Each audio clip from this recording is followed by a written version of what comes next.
Nafiaso, chapitre 12. Kwao médita pendant toute la journée. Le soir venu, il se rendit chez Papa Insinou en retournant de son champ. Bonsoir, Baba, lança-t-il. Bonsoir, Kwao, assieds-toi là. Veux-tu? Merci. Les nouvelles? Oh, rien. Seulement, j'ai fait un rêve bizarre cette nuit. Je t'écoute, mon fils. Kwao fixa le ciel un moment, inspira et se mit à parler. Oui, un rêve bizarre, Baba. Je me souviens que j'ai croisé Nadia au détour du petit chemin qui mène chez toi. Alors, ma joie a explosé. Je voulais la retenir à jamais. Ma passion pour elle longtemps accumulée s'est réveillée.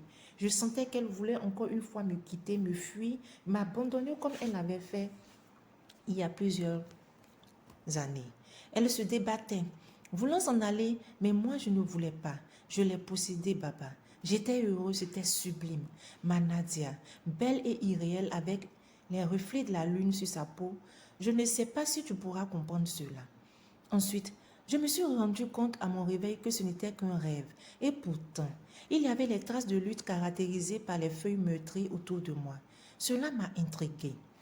Kwao était soucieux, son front abhorrait plusieurs plis irréguliers. Insinou, après avoir écouté le récit de l'homme, eut pitié de lui. Ainsi donc pour Kwao, ce n'était qu'un rêve. Il pensa à la souffrance et au sacrifice que Nafiasu avant de se décider à répondre à Kwao.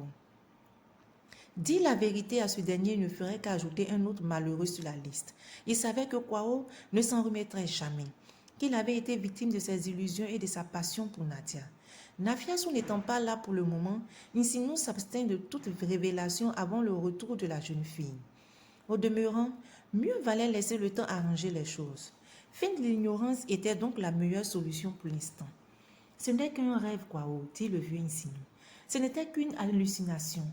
Remets-toi, mon fils. Sache que le destin d'un homme a ses secrets qu'il ne connaît pas lui-même.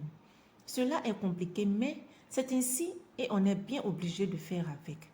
Je sais que tu aimes toujours Nadia, mais rends-toi à l'évidence. Elle est bien et belle morte. Depuis l'époque où ta fille était encore petite, or tu vois qu'à présent elle est devenue presque une femme. Insinou se tut. Il savait que sa dernière phrase était la réalité pure. Nafiasu était une femme maintenant. Elle était capable de prendre seule des décisions mûres. Kwao répondit sur un ton nostalgique. Oui, Baba, ma Nafiasu ressemble tellement à sa mère, tellement. Cela paraît étrange, mais souvent, en l'observant, je me surprends à retrouver chez elle tous les gestes de sa mère, le sourire, le thème de la voix. Il y a tellement de points communs entre elles que j'ai l'impression que Nafiasu est l'incarnation vivante de sa mère. Peut-être, Kwao, mais que veux-tu? C'est la nature. En effet, autant elle peut être aimable avec vous, autant elle peut être cruelle, répondit le jeune homme. Sur ce, Kwao prit congé de son hôte, resté seul. Insinou médita longtemps. Nafiasu, où pouvait-elle être en ce moment? Pauvre petite. Eh bien, c'est là que se termine ce chapitre.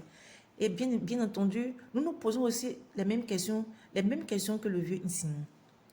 Où est actuellement Nafiasu? Va-t-elle bien? Arrive-t-elle à se nourrir? A-t-elle trouvé un toit pour dormir? Sur ce, je ne pourrais terminer la vidéo